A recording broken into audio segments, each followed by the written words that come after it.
I want to thank everyone, all of the organizations that are up there on the board, for joining us today.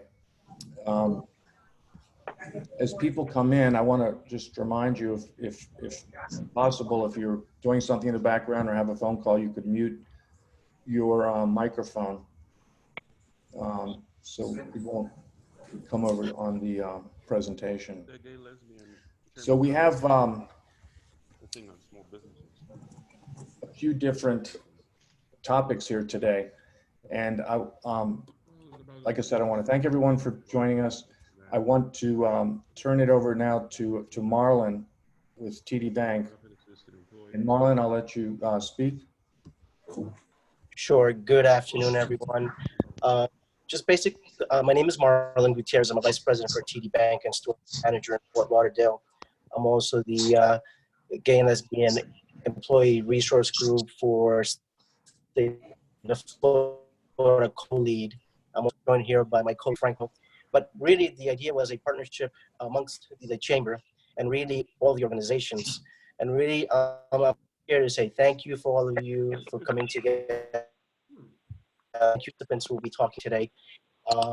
We got some good information considering the times that we're going through that we thought would be helpful for everyone in our community. So without further ado, I'm going to bring this back to Keith, and then we can take it there and start with our first speaker.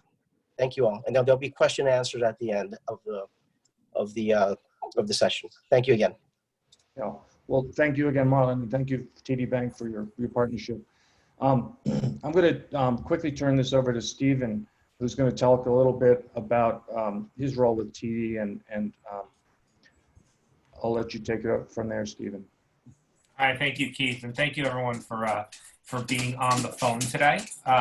I work with TD Bank. I'm based out of our New York metro area, and I'm our LGBTQ2+ business development officer for the bank. It is our program we began about 18 months ago, and it's our way of helping connect our customer colleagues and communities with financial advice. We are also, I also sit on the certification committee for the NGLCC. So, I work with the NGLCC and many of its affiliates throughout the U.S. on helping get businesses certified.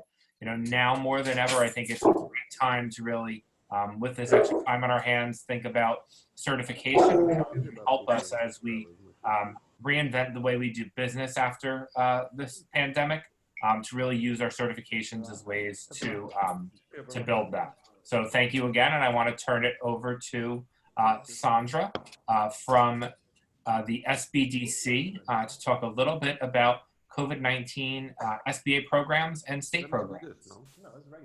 Thank you so much. I will start sharing my screen, please. You'd like to share? Go ahead.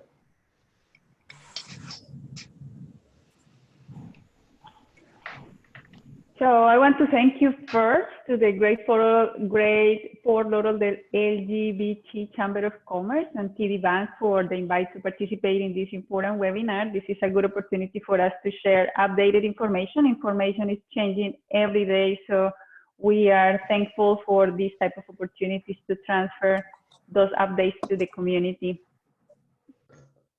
I will start with a general overview. The Florida SBDC is a statewide network, over 100 investing partners, including SBA, is one of our major funders, the state of Florida, state universities, and other key strategic partners, and all of them invest in SBDC. That's why we're able to provide no-cost, high-quality services.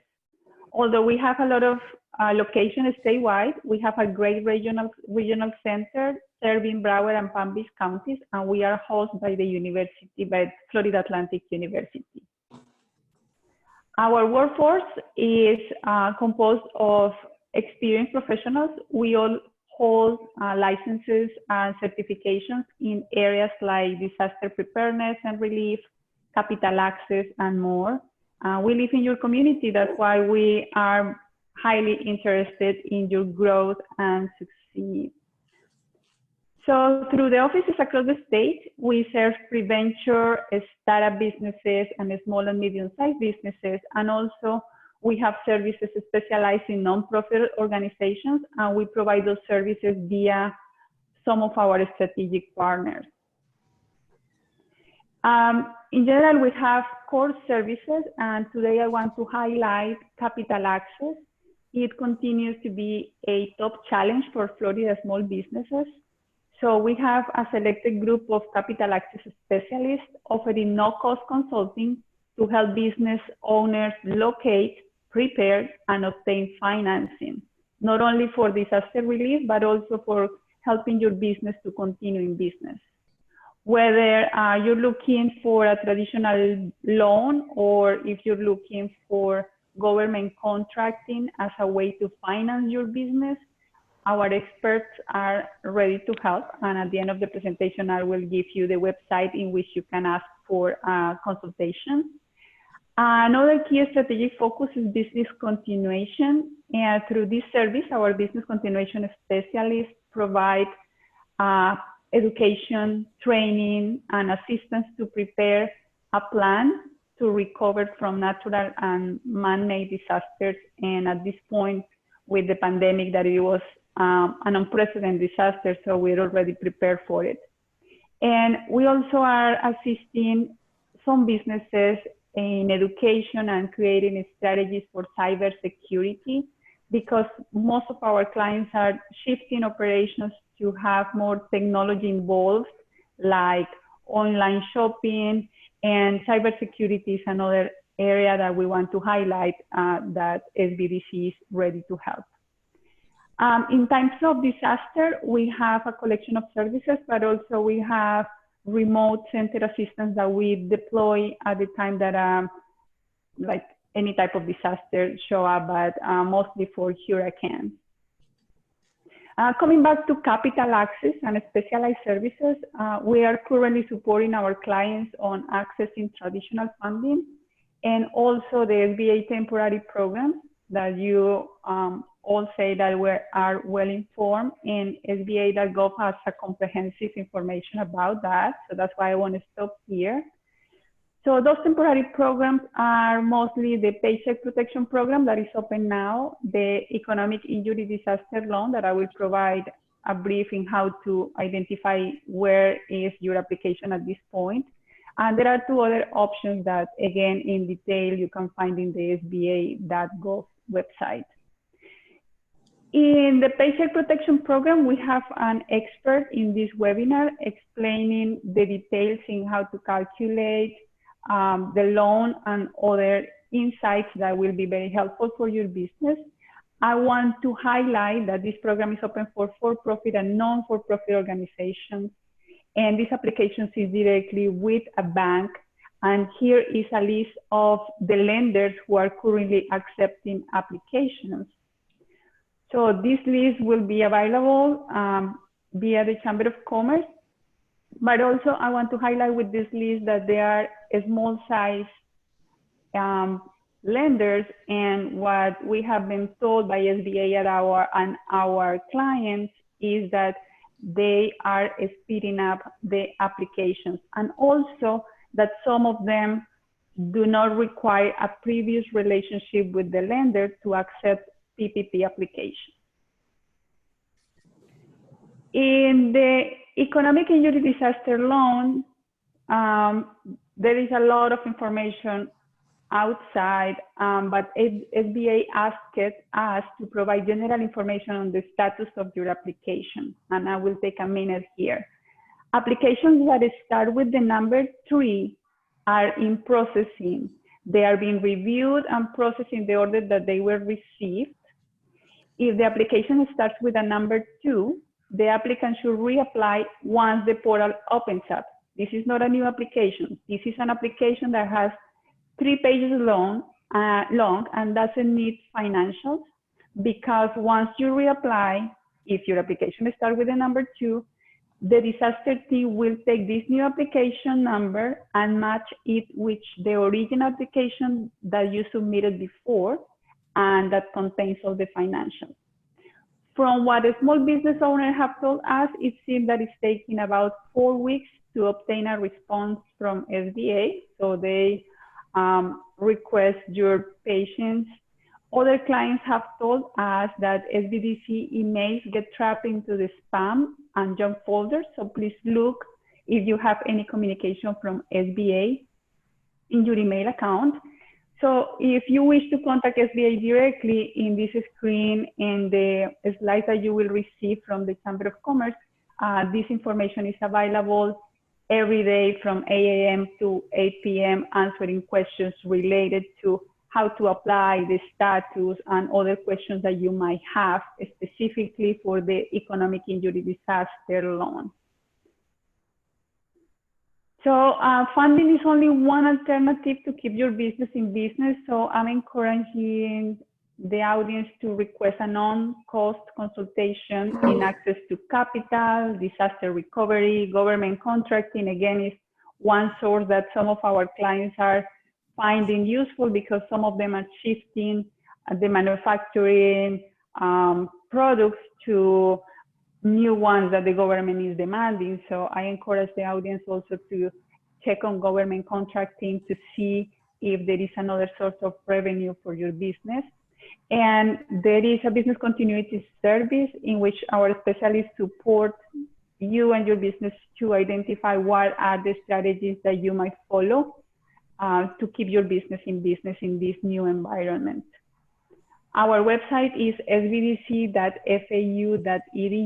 There is a link to request that consultation, and we are here to help. And if you would like to contact us via the LGBT Chamber of Commerce, we are more than happy to help. So thank you for this opportunity again, and I'll be answering questions at the end of the webinar. Thank you.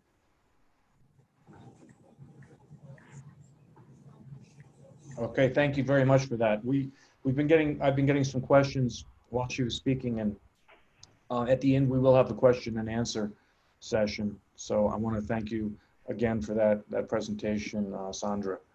Let me kind of skip through it because I had it here too. I don't want to. Okay, we're going to move on now to Isabel with Prospera. Isabel? Yes, good afternoon, everyone. Thank you for organizing this webinar, to the Chamber of Commerce and also to TD Bank. First of all, I'd like to present Prospera because I imagine many of you don't know the organization. Kit, we can pass to the next slide, please.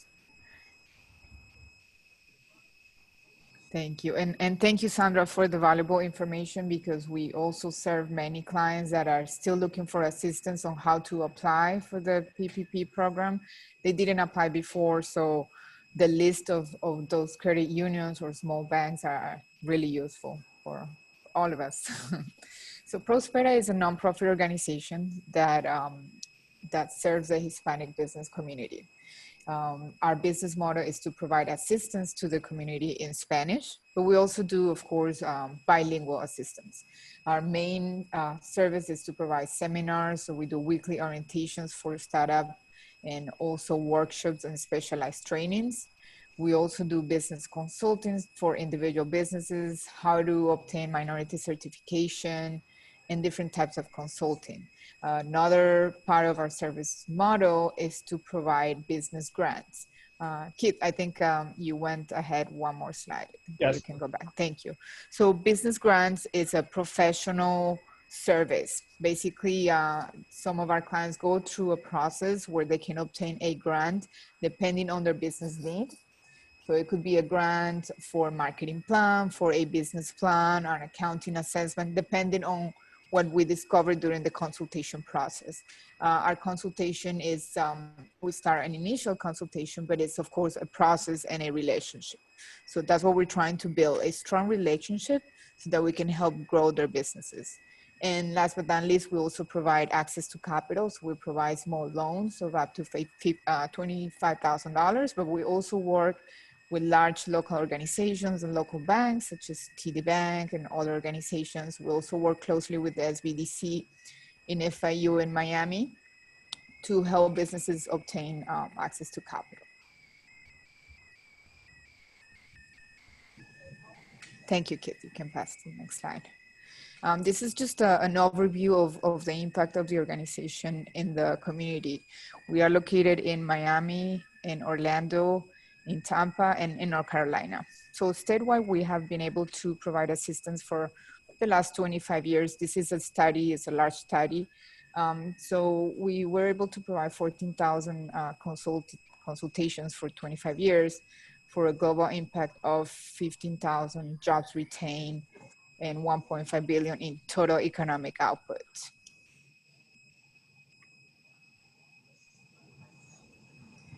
So what is happening during this crisis at Prospera, and how are we helping our clients and new clients to overcome this crisis?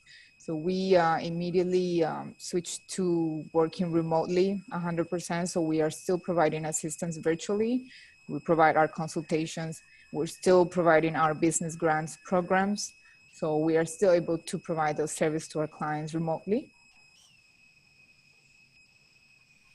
Thank you, Kit. Next slide, please.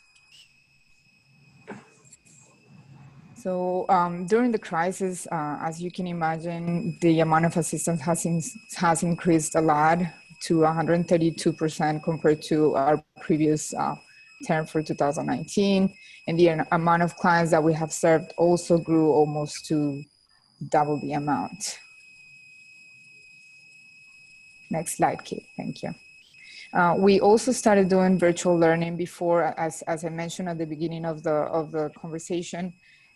One of our models is to provide seminars, but these seminars are usually done in person, right? Now we are providing this virtually. Everybody has switched to virtual learning. So we have resumed this service, and we are still providing our seminars online in Spanish. So many of the subjects in the seminars or webinars, we can call it, are based on marketing. So how to pivot your business to online business. Other subjects related to COVID-19, such as financing or alternative financing. So this already was mentioned by Sandra. We also provide assistance to our clients, new clients or existing clients, on how to fill out the application for the economic injury disaster loan, for the Paycheck Protection Program, for the bridge loan, and other grants and other programs. So when I mention grants and other programs, is I believe that everyone must be informed and stay informed of what grants are available out there. So some of this information is really easy to access because you can just do a search online, right? So we were always on the look for what is new every day. So from the beginning of the crisis, we were aware of some small grants from different businesses such as Facebook, Google, other women entrepreneurship grants. So I invite everyone to stay on the look for those grants. So this is an overview of the amount of loans that we have been able to serve. And basically it's just to highlight that, as Sandra mentioned, people are still receiving funds from the SBA grant, which is the portion of the $10,000 grant. So thus far, we were able to help with about 203 applications for all this funding available. And thus far, only 50 of those have been approved. But I believe it's more we have to look at more on a positive side, that it's still being processed. So every day we get news from clients that they received a deposit in their account for their grants.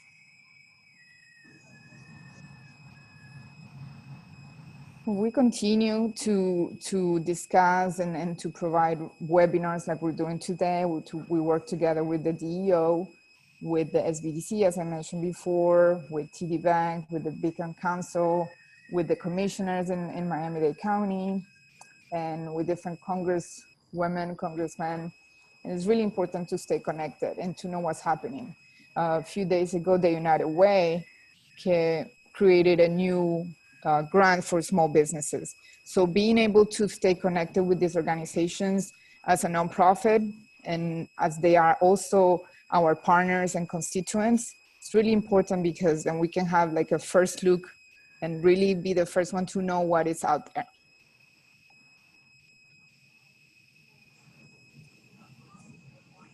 So this is a survey that we've been doing with our clients, the clients that we serve. And basically we have asked them how their businesses have been impacted. And most of their businesses have, of course, have been impacted. About 80% have been impacted. Kit, can you please pass the slide, please? So as I said, 80% have been impacted, 20%. Of those 20%, we usually talk about businesses that are in technology or that were previously online businesses, retail sales. This is why it's important also to participate on those webinars that you see online on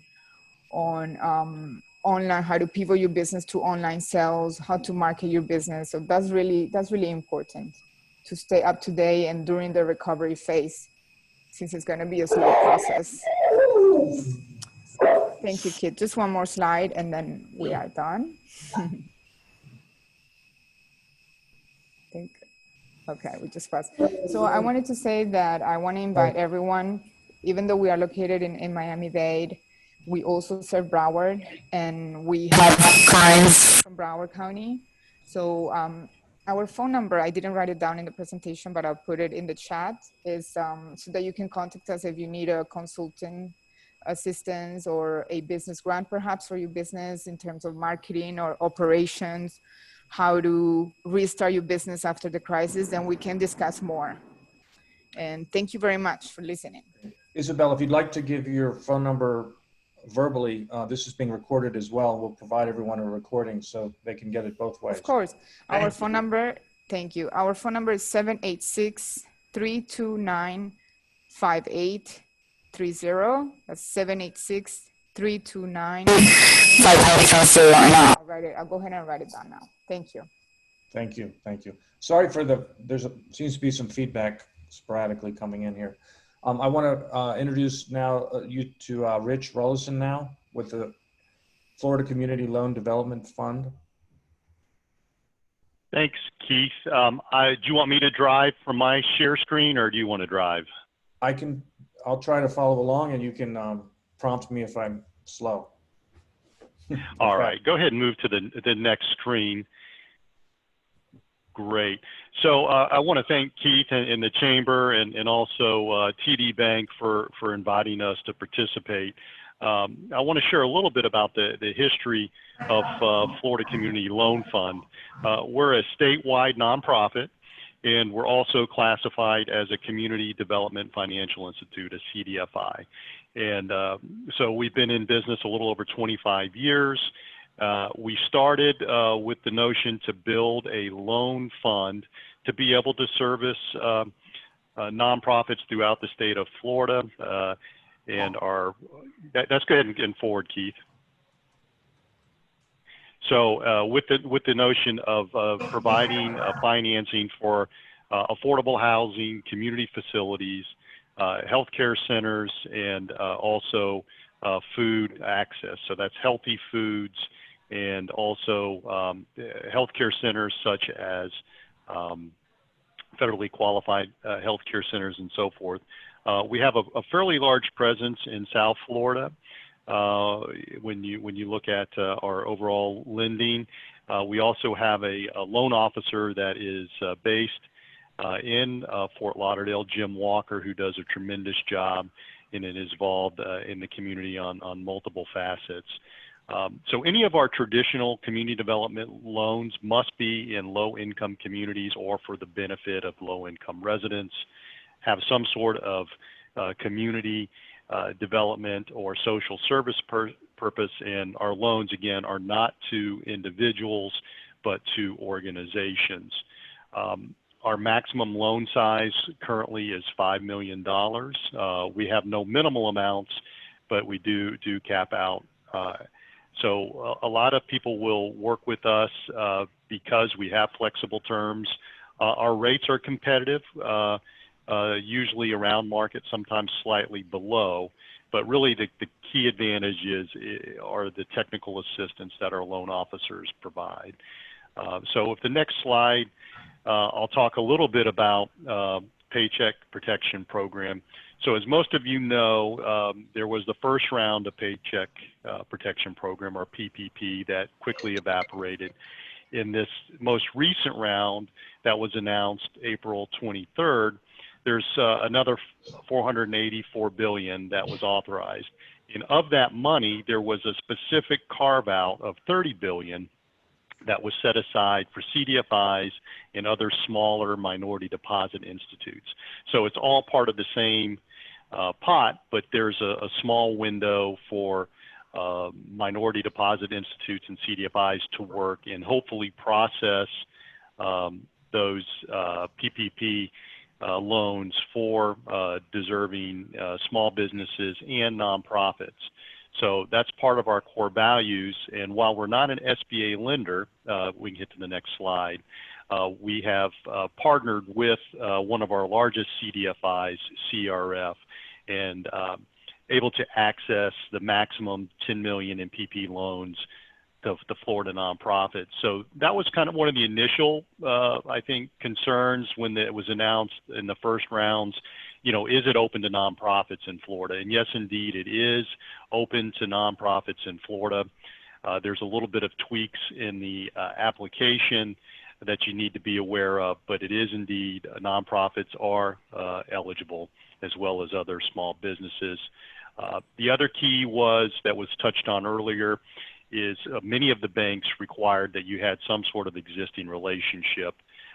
So in this particular case, we do not take deposits, nor do we require that you have an existing relationship with FCLF. But if you are a nonprofit in Florida, we can help you. And the loan applications can be of any size. I think the max is 10 million. I think we've seen loans go through for as little as $5,000. So if we look at the next slide, these are some of the things that you will need in advance of putting an application in. So, you know, most people are aware of those things, but if you have these things readily available, the actual application process is pretty straightforward.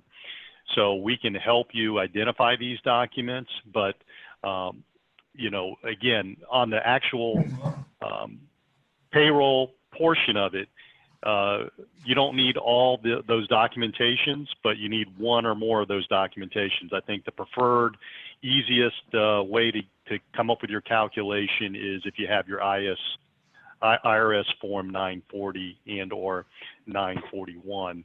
That is the most preferred. There are other ways to get to that number, but that's the one that that we see as being kind of the easiest. So the other pieces most organizations should have. So let me walk you through, let me put up the next slide. And this is if you have not applied and would like to apply in our nonprofit, we'd be happy to work with you. So you would go to our Paycheck Protection Program link on our website. Once you fill that out, you'll get a welcome email link from Florida Community Loan Fund. And at that point, you will be issued a intake form. And that intake form is pretty straightforward. It's like 4 simple tabs, just kind of asking some qualifying questions. And then once we get that intake form, you will receive a login to the platform that CRF is using, which is Spark. Again, that's just its name. But at that point, you will enter in all the information. Once that information is captured in Spark, you will then get notification that your application is completed. Now, and that's kind of a similar process that any bank is going to use. They'll have their platform that you have to enter into. The key is making sure that that information is then uploaded into the SBA portal. And that's where it gets a little bit murky and sometimes you can't get feedback. So far, our system, we started on Monday, and as of today, we actually have a few folks that we actually have SBA loan numbers for. So that's pretty rapid turnaround for what we're hearing from various large banks and other people just anecdotally. So once you get that loan number, now you know you're in shape to hopefully get the funds So now you got to get the funds into your account, but you know your status, you're in good shape. So I will stop there because I know there's probably going to be some questions for all the speakers, but again, we're very fortunate. We have a 25-year history in the state of Florida. We have a lot of great partners, and again, I think this is a lesson that we always talk about at these conferences, is to build relationships through networks like the chambers. We've had a relationship with TD Bank, their community development people. Anna and Rob West have been great. You know, don't wait till a crisis or wait till you need something, you know, to let organizations know what you're doing. So if there's an opportunity for Florida Community Loan Fund to help, not only through COVID, but in other areas in nonprofits in South Florida, please let us know. So hopefully that's helpful. I'm getting a lot of feedback, so I don't know if somebody's not on mute, but Yeah, it's good. Please. so, but I'll stop there. Yeah. Please mute yourself if you're not presenting right now, because it's giving us a lot of feedback. Thank you very much for that. We'll have questions and answers at the end. Right now, I want to turn it over to Brian. Paycor. Thanks. You can go on to the next slide, Keith. Okay. You can actually skip over my bio too. There's no real need for that. But Whoever, excuse me, I can't figure out who this is, but whoever's talking in the background, please mute your microphone. Yeah, everybody can hear you talking to your pet. I believe it's Patricia. Patricia, please mute your phone. Okay, sorry about that. all right. So no worries. I am Brian Auberach. I'm the Bank Alliance Partner for Paycor. We are a payroll human capital management company, and we're partnered with TD Bank. So there is preferred pricing and some extra customer service hand-holding there for you. We can move on to the next slide, please. So a big thing that we want to talk about is the impact on unemployment insurance. And as people go for PPP loans or the EIDL loans or any other potential loans to divulge from the impact of COVID-19, just wanted to put some things and thought into everyone's head. So depending on the size of your firm and how many employees you have, they can get state unemployment, and they can also get the $600 kind of bump from the federal government. So for a lot of people, they may be making more money to take unemployment. So just be careful with the folks that you may be furloughing or deducting hours from, because it may be more cost effective for that employee to go get unemployment. Also, as part of the PPP loan, you have 8 weeks from the point of hire to sort of the point of the funding to use the 75% for payroll. But to get the full-time equivalent headcount back, you have until June 30th of this year. So if your employees are making more money than they would be on unemployment than actually working, you may have to find other people to fill an FTE full-time equivalent headcount. So just want to make sure everyone's aware of that and some food for thought. We can go into the next slide, which actually be 2 slides down now. Sorry about that. The slides seem to jump around. No worries. So a big thing is, and you can see highlighted down the bottom, is now is the time to record information. So whether you're taking the PPP loan, you have people on EFMLA, you have people furloughed, et cetera. If you're not recording the information now into any kind of payroll system, you're doing yourself a disservice, and going back to the end of the year and trying to do the forensic accounting is going to be a nightmare at best. So right now is to make sure if you have people going on EFMLA or EPSLA, is to record that information now. Make sure those earning and accrual codes are not only in your payroll system, but also in your general ledger or QuickBooks, whatever package you're using for your accounting. And this information will go a long way to helping the organization later on. Some of you may not be taking the PPP loan. You may be deferring your tax payments for the government until the end of the year. Again, if you're not marking it now, it's going to be very difficult to prove that at the end. If you go to the next slide, please. This is just a little bit going over the FFCRA, the Families First Coronavirus Response Act, which came before the CARES Act.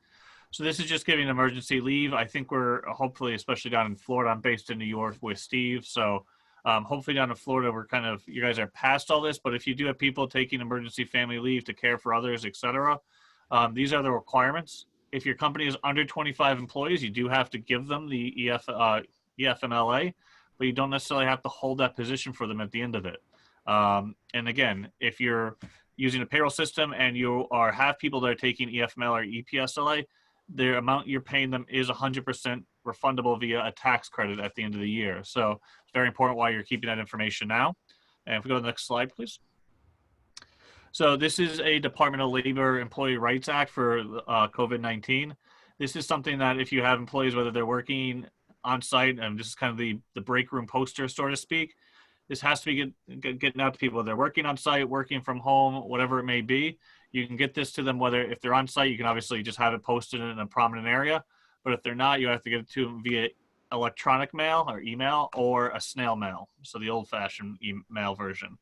But this is very important to get out too, because people need to know their rights, and the government, this is something probably in 6-7 months when they get their head above water that they will be looking to come back and do some auditing on. So next slide, please.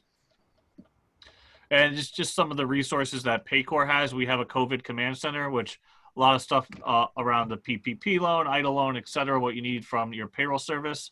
And then some of the stuff is just HR stuff.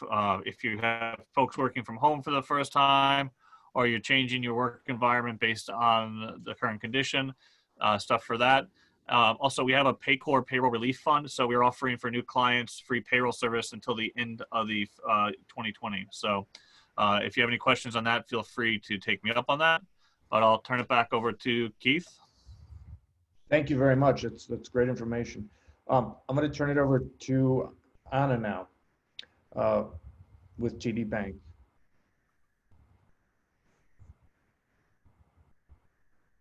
Anna, you're muted. Okay, now you can hear me. Sorry. Yes, welcome. The phone and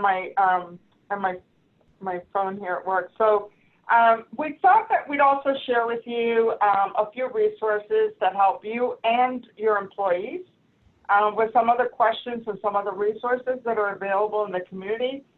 These are very difficult times, as we know. So please avail yourself of these.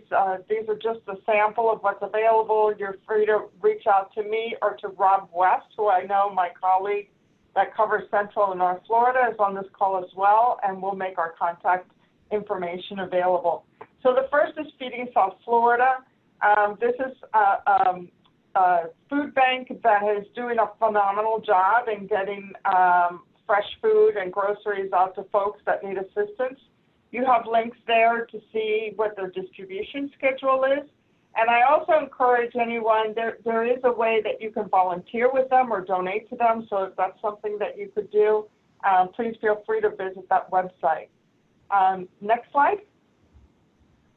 Also for individuals, I thought it'd be good to point out the Consumer Finance Protection Bureau has a couple of links here to where you can find out about their certified credit counseling agencies that serve our markets, and also kind of a red flags list for credit counselors that might be scamming or taking advantage of individuals. There's a lot of folks that are promoting credit counseling services and are not necessarily certified or legitimate. So I would suggest going to either of these.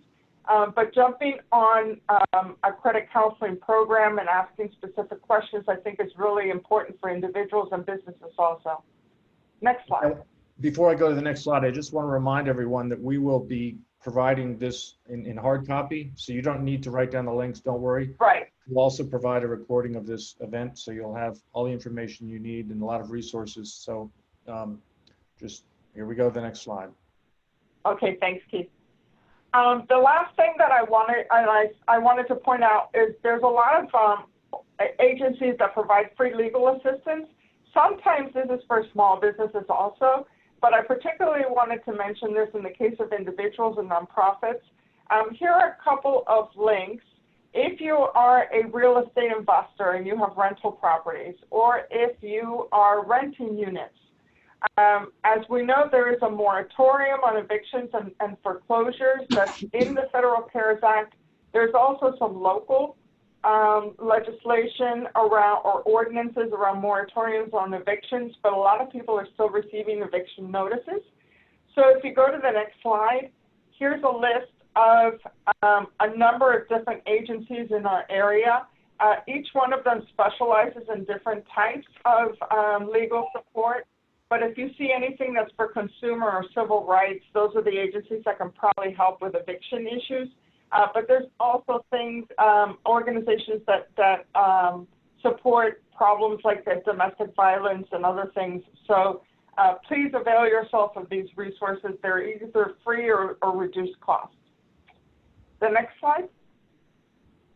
For nonprofits, I just linked here the link for the Florida Community Loan Fund Paycheck Protection Program Assistance, but also Florida Community Loan Fund, their communications manager, has put together at that bottom link an excellent list of COVID-related resources for small businesses, nonprofits, and individuals.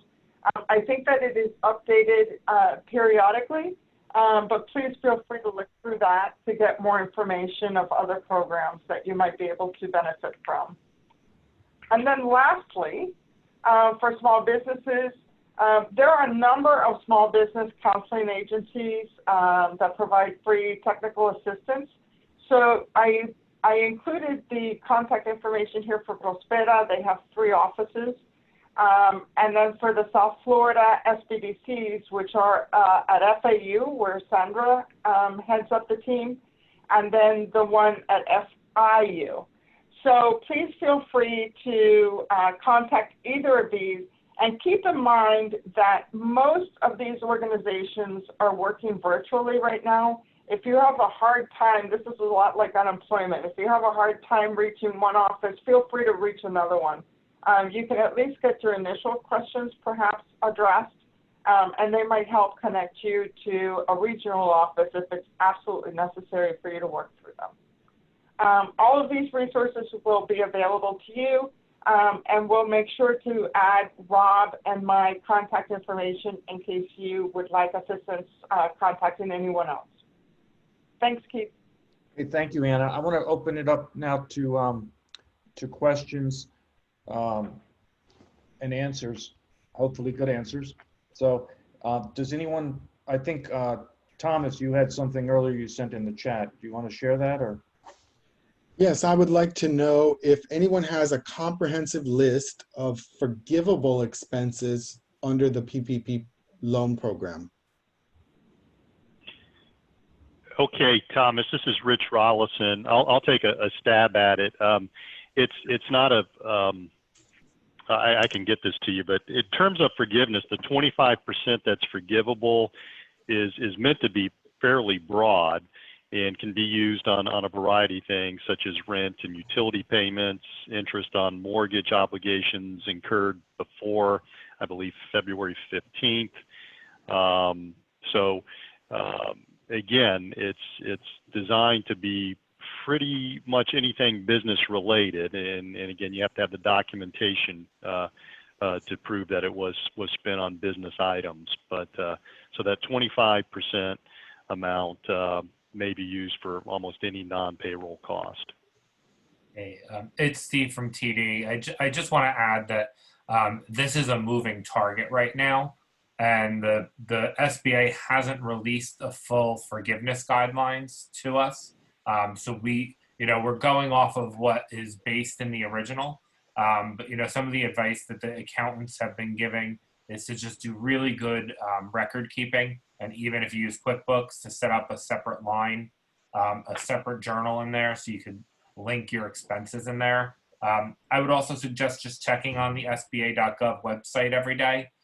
They do post some updates in there to see once they do give the final list of forgiveness. Thank you. And also, everyone should always check with their bookkeeper, accountant, CPA for the benefits. We didn't really go over all of those because some of them have not been finalized yet. But please remember to always check that and make sure you document everything. Any other questions? May I also add one more thing, a resource? Many of you have supported the Poverello Center over many years that you've been in existence. I just want to let everybody know that we are here for you. We are serving the community. We have a huge increase in the number of people that we're serving, but if someone needs the assistance, they have to have under 150% of poverty level. We'll provide them with 6 weeks worth of groceries, and it's all touch-free. They choose the items that they want from among our inventory online. So it's super simple. You can email intake, and I've attached to the Zoom chat a little graphic for you that explains how to access the program. Thank you, Thomas. Does anyone else have any specific questions? Sure. Alan Beck, go ahead. Hi. Rich Rollison, you mentioned that the Florida Community Loan Fund basically is working with not-for-profits, especially Tom, I don't know whether you were in on the conversation. You should check with Rich because he specifically mentioned food banks. I am treasurer of the Stonewall National Museum and Archives, and we are not a food bank, but we do serve the community as a collector of LGBT information, letters, books, etc. And I'm interested in knowing, would we as Stonewall National Museum and Archives be able to get a grant or a loan through your organization?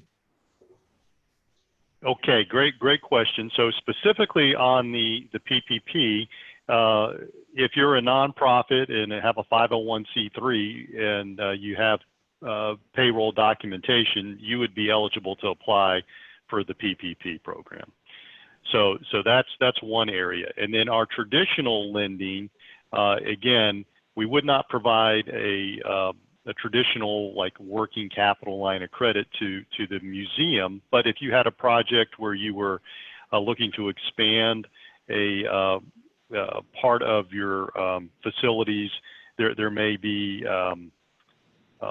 a way that we could work with you. But again, it would have to meet a certain criteria based on either, you know, the population you serve and or the location of the physical property. But we'd be happy to have that conversation with you. And again, we don't have a minimum loan size. So, you know, if it makes sense, we can probably come up with some solutions to work with you. Could you So repeat your number, please? Sure. So the easiest way to reach me during this time is one by my email, which is my first initial R, and I'll type this into the message center as well, but RROLLASON@fclf.org, or you can just call me at 407-340-2535, and we can set up a time to talk. 3545? I'm sorry, 340-2535. So 407-340-2535. Got it. Thank you very much, Rich. Thank you. I had a couple general questions I can share that were in the chat. Whoever maybe could answer those. One is, are you aware of any grants for realtors, specifically for realtors or who are independent contractors? Anyone? I'm not. Just to answer, yeah. Not from my side either. Okay, so they would fall under the general category of an independent contractor with no employees, but nothing specific for realtors.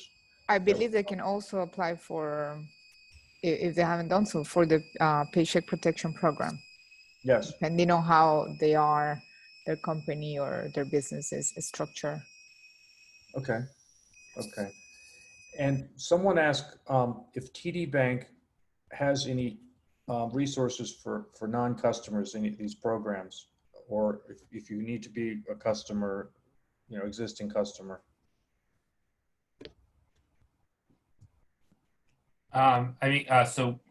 This is Steve. I could speak to that.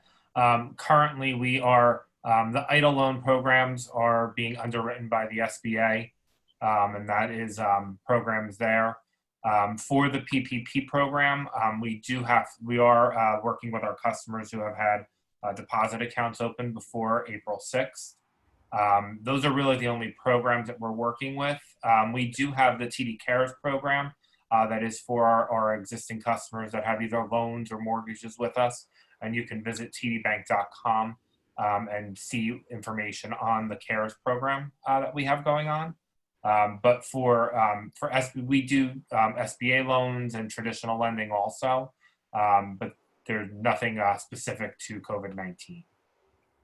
Okay, thank you. And I think Jim Senior had said he had a question. Do you still have that question, Jim, or was it answered? I just have a quick question for the group, but focusing primarily maybe on with Rich from Florida Community Loan Fund and Stephen and Anna with TD Bank. Wilton Drive and some of the other in Wilton Manors and some of the other GLBTQ businesses. I just wanted to get a sense from you guys if you feel or have a sense of whether or not those businesses that are in our community here in Fort Lauderdale, in particular Wilton Manors, the area, if they were able to take advantage of some of the loan programs that are out there, whether it was PPP or SBA, if they had any sense, if they had some customers that were TD Bank customers or Florida Community Loan Fund, that, in other words, were they able to get, take advantage of some of these programs that were available, or if they were aware of that?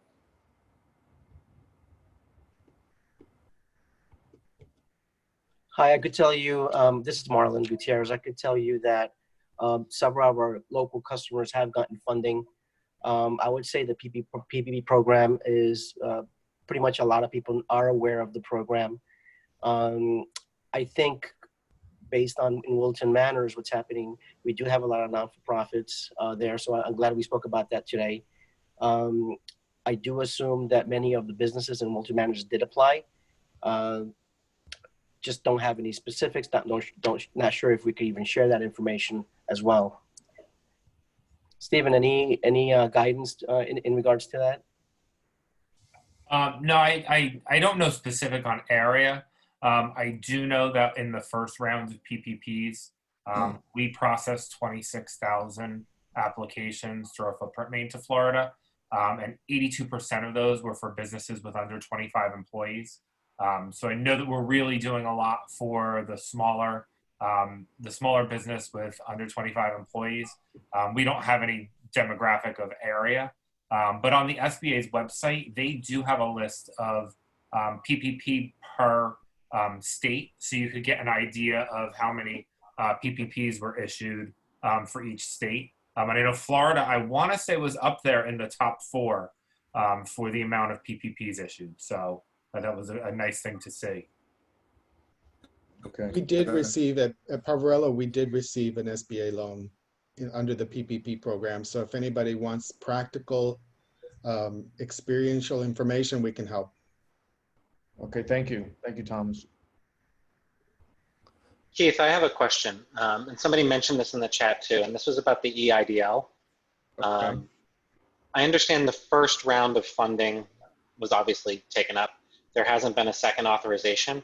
TD Bank was taking PPP applications even after the first round was funded, before the second round was announced. Are there any banking institutions that we're aware of that are taking EIDL loan applications in anticipation of a second round of funding? I don't have the answer for that, but there was that list that we were going to share with all of the different institutions in South Florida that could potentially be taking them. This is Steve from TD. I can add to that for the EIDL. So in the second round of the CARES Act, the EIDL was also given some additional funding. The EIDL loans are being administered straight from the SBA. So to apply for those, you have to go to sba.gov They did run out of funding for the second round already. Monday night, they closed down the application pool. But visit their website, sba.gov. It's one of the first things I go on every morning now, that and the Fed's website, to just kind of get an idea of anything that's going on with the program. But definitely take a look at that, because those are going directly from the SBA. So keep a look at that. And also on their website, there's a lender list. So they also have some bridge loan programs that you can go and find lenders that are going to be participating in it. Great, thank you. Thank you. Claudia, I think you had a question.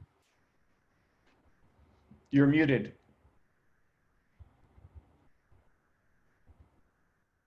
Claudia, you're on mute. Now, can you hear Now me? you're good. We can hear you now. Thank you.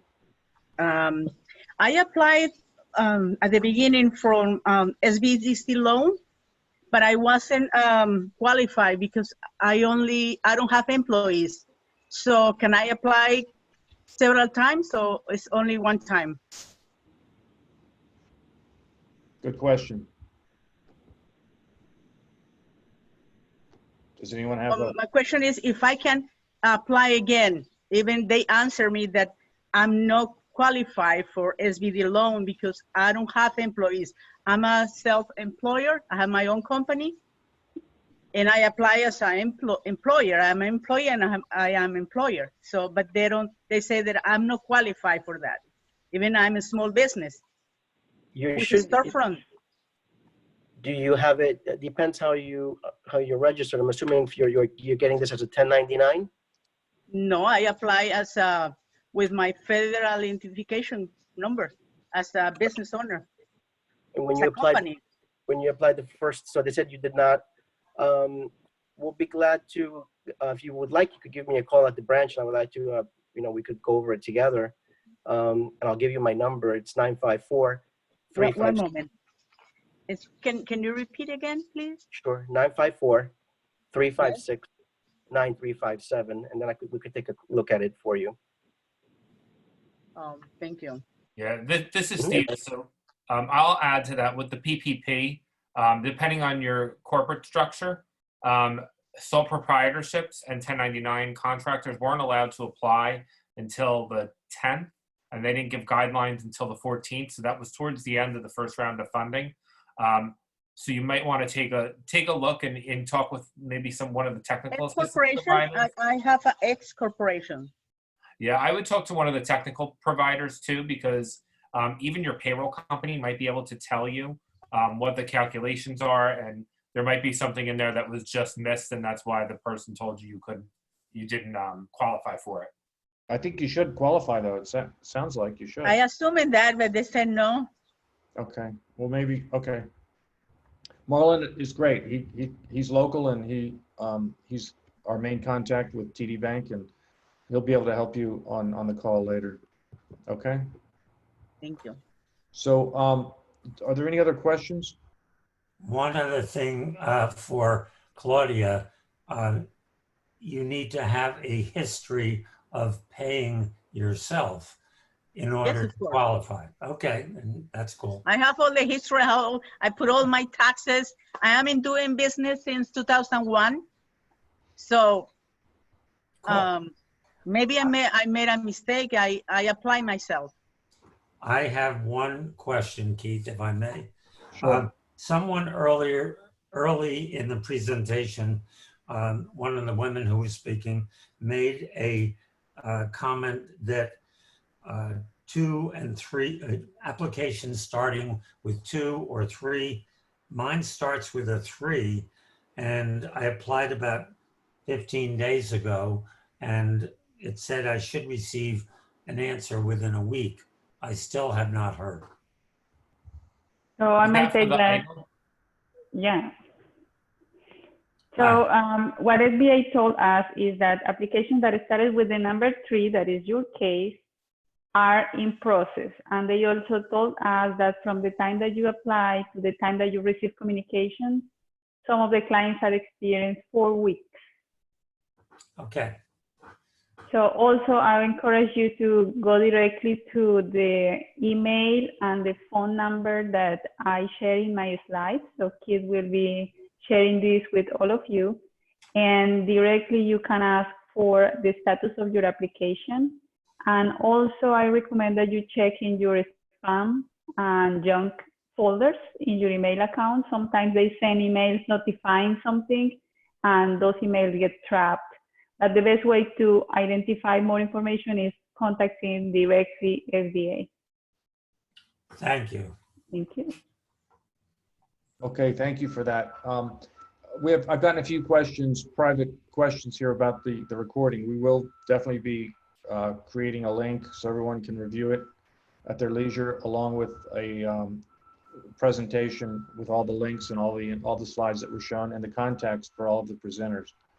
So I want to let everyone know you're going to be getting that as soon as it can be compiled, and in the next day or so, I hope to get it out. Does anyone else have any questions? No?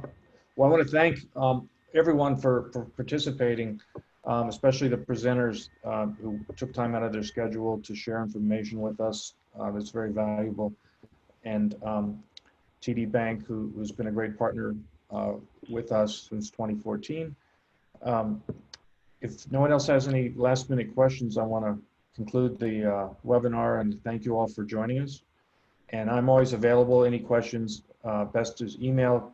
It's keith@gflglcc.org. I'm happy to respond, schedule a call, whatever, one-on-one Zoom or whatever you need.